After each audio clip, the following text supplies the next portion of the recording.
This happened in mid-2023 when I was doing food delivery in a quiet suburban city that sits just outside a major metro area.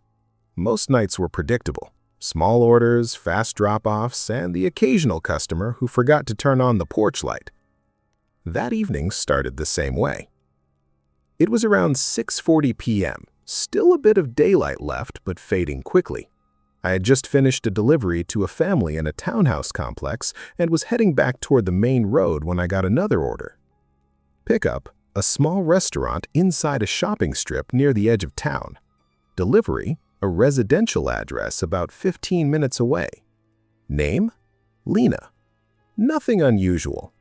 I accepted it and drove to the restaurant. The order was ready when I arrived, packed neatly in a sealed brown bag. The staff handed it over without delay, and I was back in the car within a couple of minutes.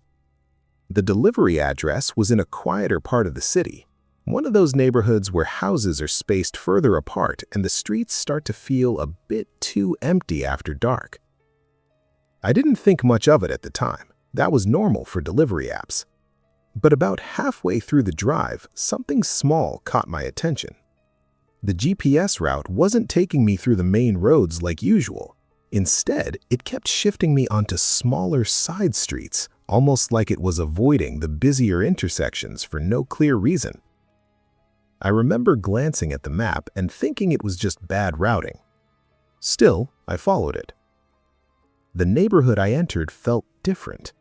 Not dangerous exactly, just quiet in a way that made everything feel more exposed. Houses here were older, many with dim porch lights or none at all. I pulled up to the pin location and parked in front of a 2-story house at the end of a short street. It looked normal at first glance. Clean driveway, small front yard, curtains drawn. I checked my phone. Delivery instructions said, "Leave at door, no contact." So I grabbed the bag and walked up the path. The porch light was off, but there was enough ambient light from the street to see clearly. I placed the food gently by the door, snapped the delivery photo, and started walking back toward my car. That's when I noticed something. The front curtains were slightly open. Not fully, just enough to see movement inside if someone was standing close. I paused for a second, but told myself it was nothing, probably just someone checking the delivery. I got back into my car and marked the order as delivered. Then I started to pull away. But before I even reached the end of the street, my phone buzzed. New message from the customer. It read, "Did you leave it at the right door?" I found that a little odd, but I replied politely, "Yes, left it at your front door as instructed." A few seconds passed. Then another message came in. I didn't get it. I slowed the car slightly, looking back through the mirror toward the house. It was still dark, still quiet, no movement. I replied, "It's right at your front door. You should be able to see it." No response. I figured maybe they just hadn't checked yet, so I started driving off again. That's when I noticed something strange in my rearview mirror. A figure at the front window. Not clearly visible at first, just a shadow shifting behind the curtain. Then the curtain moved a little more. It looked like someone was standing there, watching the street. I didn't like that feeling, so I focused back on the road. A minute later, another message popped up. "Can you come back and hand it to me?" That's where it started feeling off. It wasn't unusual for customers to make mistakes, but the tone of the messages felt persistent, like they were watching me leave instead of just realizing a delivery had been missed.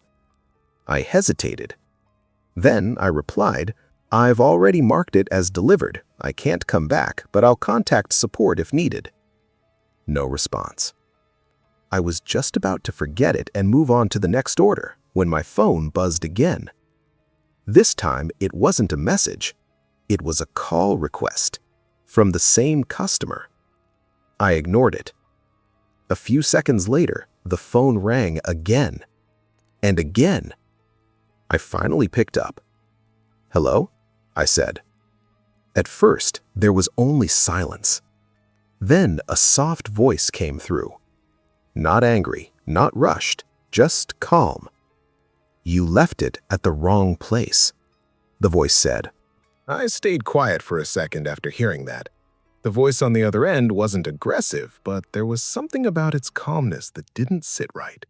It wasn't the tone of someone missing food. It sounded more like someone describing a situation they were already certain about.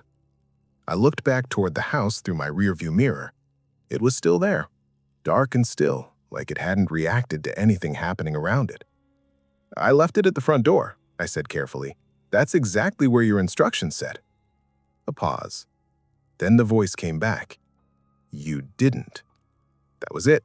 No explanation, no emotion, just a correction, like they were stating a fact. I exhaled slowly, trying to stay rational. This kind of thing happens sometimes in delivery work. Confused customers, wrong pins, people forgetting they ordered food. It usually resolves itself quickly. So I tried again. "I can't come back now, but I can contact support if there's an issue. Can you check your front door again?" Another pause. Longer this time. Then the voice said something that made my grip tighten slightly on the steering wheel. "I saw you put it somewhere else." That made me glance back at the house again, sharper this time. The curtains were still slightly open, still unmoving. "No, I placed it right at your door. I even took the photo."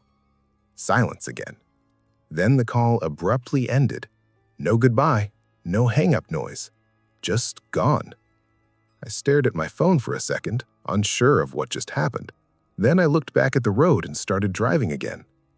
I told myself to drop it. People say weird things all the time. Maybe they were just confused. Maybe someone else in the house was messing with them. But about 30 seconds later, my phone buzzed again. Another message. This one was short. "Check your footage." I didn't have any footage. Delivery apps don't work like that. So I ignored it. But then something happened that made me slow down without thinking. My rearview mirror caught movement behind me. Not in the house this time. Closer. I couldn't see it clearly at first, just a shape near the sidewalk where I had parked. But it looked like someone was standing near the edge of the driveway, partially hidden by the shadows of the trees. I slowed the car a little more, watching carefully. The shape didn't move much, just stood there. And then I noticed something worse.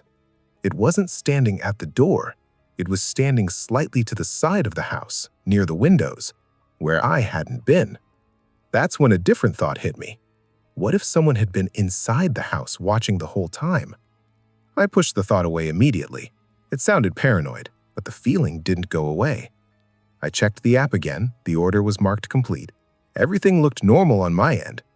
Except for the messages. They were still there. I decided to stop at a gas station a few blocks away just to take a break and reset my head. It was one of those 24-hour places with bright fluorescent lights that make everything feel a bit safer. I parked near the side, got out, and went inside. Inside, it was quiet, just a cashier behind the counter scrolling on his phone. I grabbed a drink, paid, and stepped back outside. That's when I noticed something. My delivery bag was gone. At first, I thought maybe I had left it in the car or misremembered placing it in the trunk properly. That happens when you're tired. But when I opened the trunk, it wasn't there either. I stood there for a second, confused, replaying the entire delivery in my head. I remembered placing it at the door, taking the photo, walking away. Nothing else. I checked my phone again, trying to open the delivery confirmation photo. It was there, but something about it looked slightly off.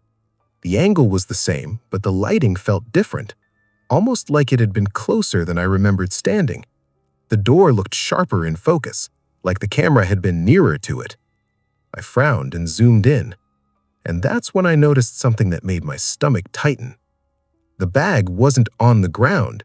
It was sitting slightly inside the doorway, just enough that it looked like the door had been opened after I left it. I stood there under the gas station lights, staring at my phone, trying to convince myself I had just misremembered the placement. But I knew I hadn't walked inside. I know exactly where I put that bag. I went back to my car and sat there for a minute, trying to decide what to do. Part of me wanted to go back to the house and check again, But another part of me felt like that was exactly what I shouldn't do. Instead, I called support, explained everything: the messages, the call, the confusion, the missing bag. The agent told me they would investigate and asked me to continue my shift normally. Normally, like that was still an option. I drove off again, but I couldn't shake the feeling that something about that delivery wasn't finished yet. About an hour later, I got another order and tried to focus on that instead. A couple of small deliveries went fine, nothing unusual.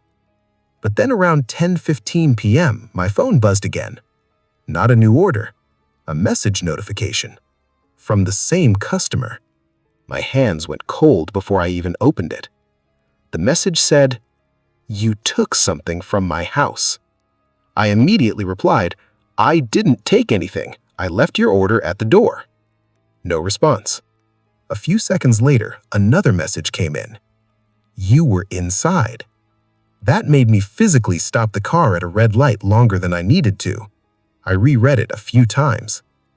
"I never entered your house," I typed back. "I stayed outside the entire time." This time, the response came faster. "I saw you through the window." I looked up through my windshield instinctively, scanning reflections, checking my surroundings, even though I knew it didn't make sense. I typed again. "That's not possible." No response after that. I finished the remaining deliveries that night, but my attention wasn't on the app anymore. Every time I stopped at a house, I double-checked the surroundings. Every window felt like it might be watched. When I finally ended my shift and drove home, I checked the delivery history one more time. The order was still there, completed, but the customer name had changed. Instead of Lena, it now showed as unknown. No profile picture, no chat history, no support trail. Just a completed delivery with no identity attached to it anymore. I tried to report it again, but the app said the order details could not be retrieved. That was the last time I ever delivered to that area. And even now, whenever I pass a quiet street with a dark house and an open curtain, I can't help but remember one thing from that night. I never saw who was actually inside that house, but I know for a fact that someone saw me. This happened in the summer of 2024 when I flew to a large coastal city for what was supposed to be a short trip to visit my partner.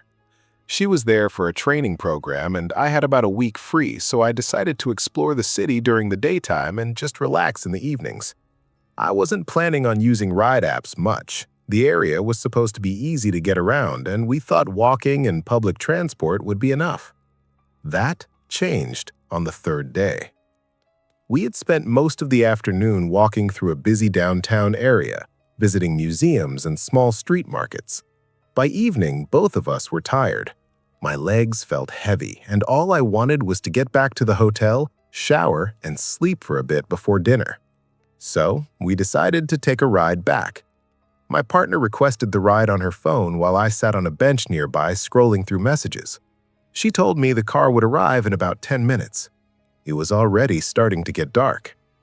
The street we were on wasn't exactly a main road. It was one of those wide city avenues that looks busy during the day, but slowly empties out as offices close and tourists drift back toward hotels.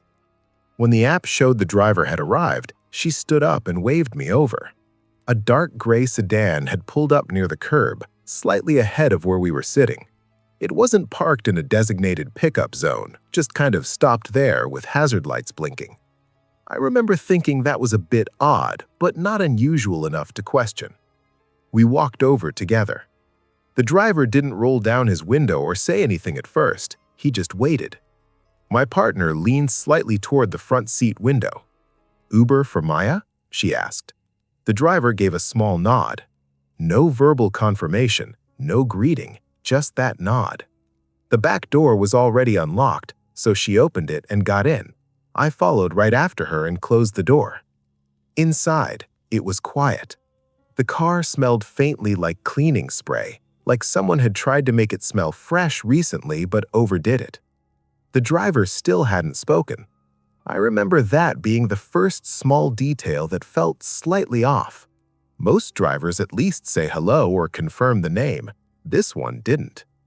But I didn't say anything at the time. I was tired, and sitting down felt more important than analyzing the situation.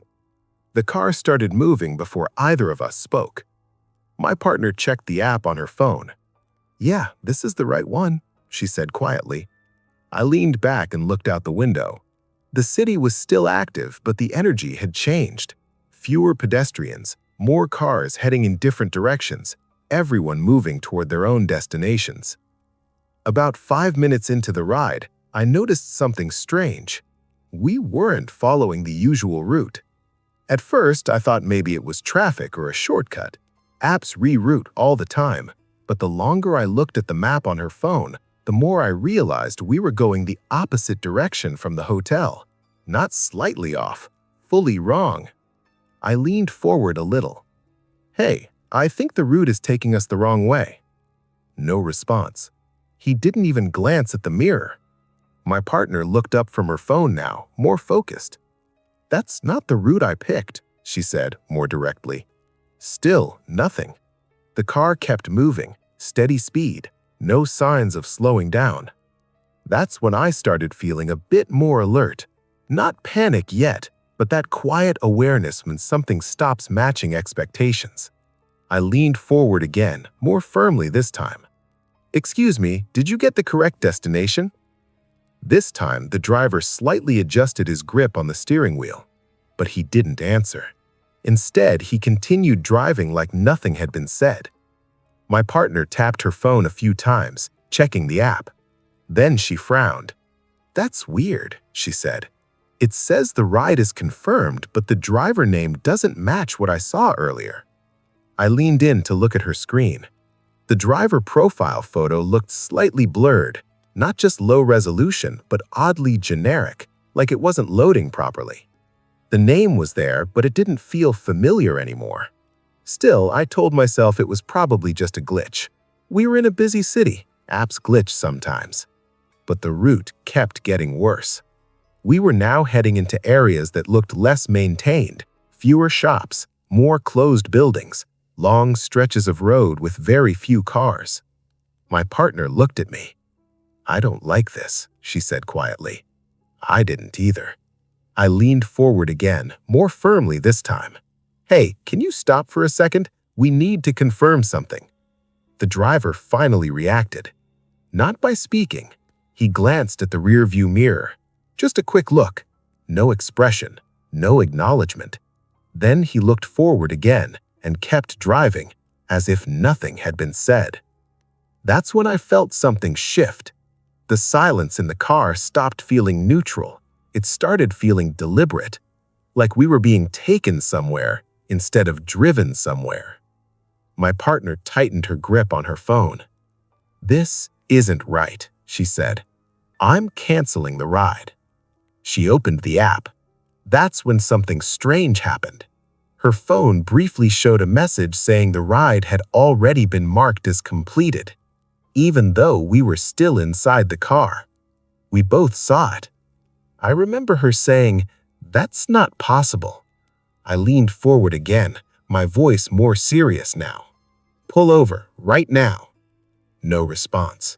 The car didn't slow down. Instead, it kept going into a quieter part of the road, where streetlights were spaced farther apart and buildings looked more residential. My partner looked at me, and I could tell she was starting to get genuinely uneasy.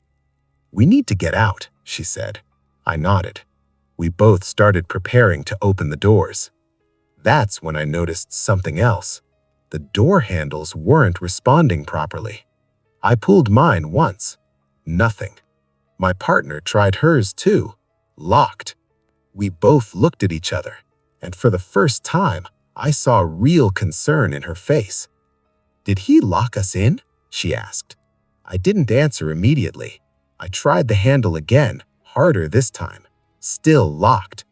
The driver continued driving as if nothing had changed. No reaction to us trying to open the doors, no acknowledgement of anything we were doing. That's when I leaned forward one last time, and I said something I probably shouldn't have said. "If you don't stop this car, I'm going to assume this is not a real ride." The driver's head tilted slightly.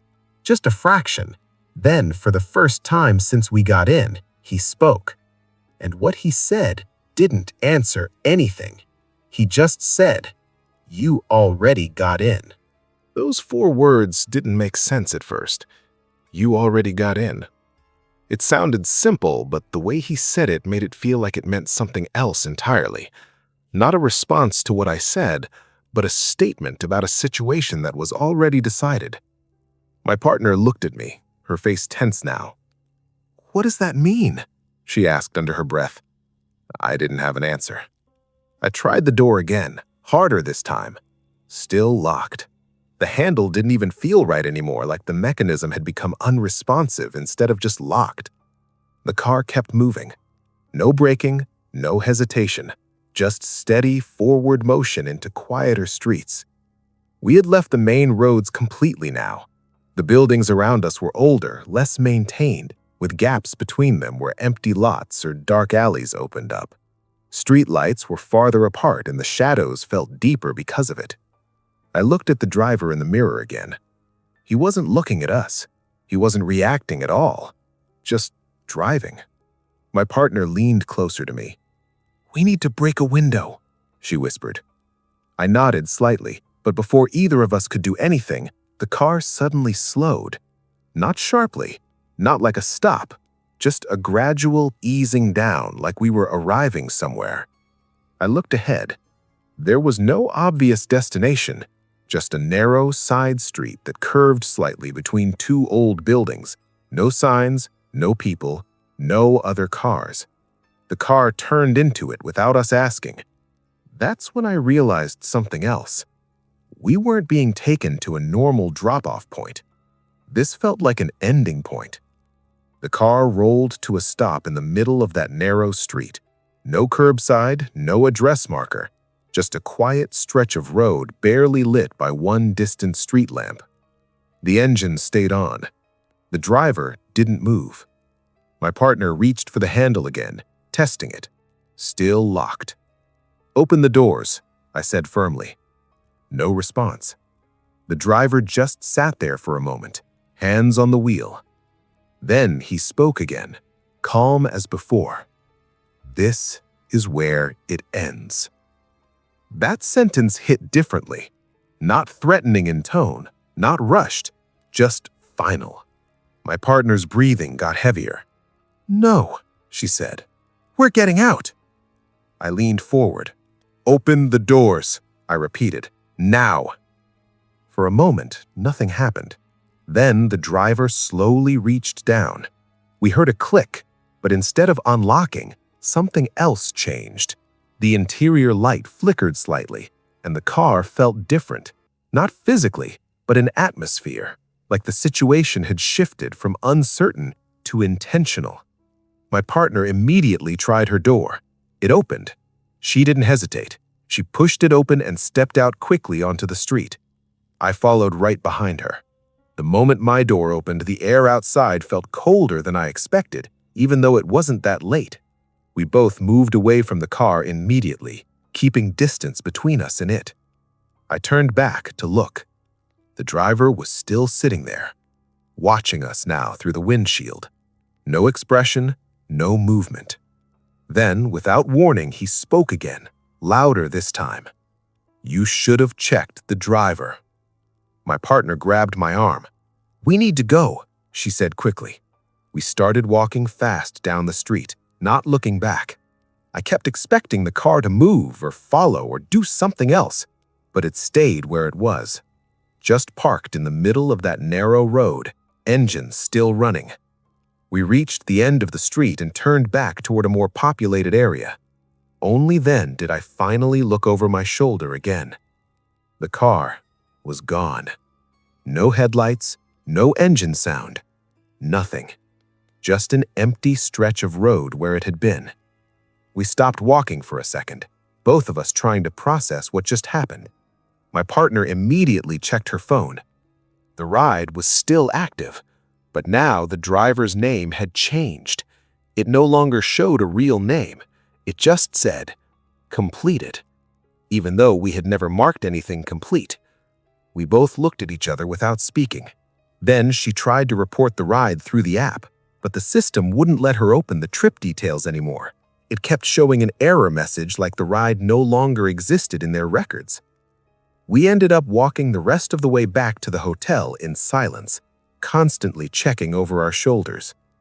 Later that night, I checked my own app history. There was no record of the ride at all. Not canceled, not completed, just gone, like it had never happened. But the strange part wasn't even that. It was the notification I got an hour later, a generic message from the app that said, "Please confirm your recent trip experience." There was no trip listed underneath it, just the message. And ever since that night, I've always checked the driver details twice before getting into any car, because I still remember the exact moment I first noticed something was off. It wasn't when the route changed. It wasn't when the doors locked. It was when I realized the driver never once asked where we were going. He already knew.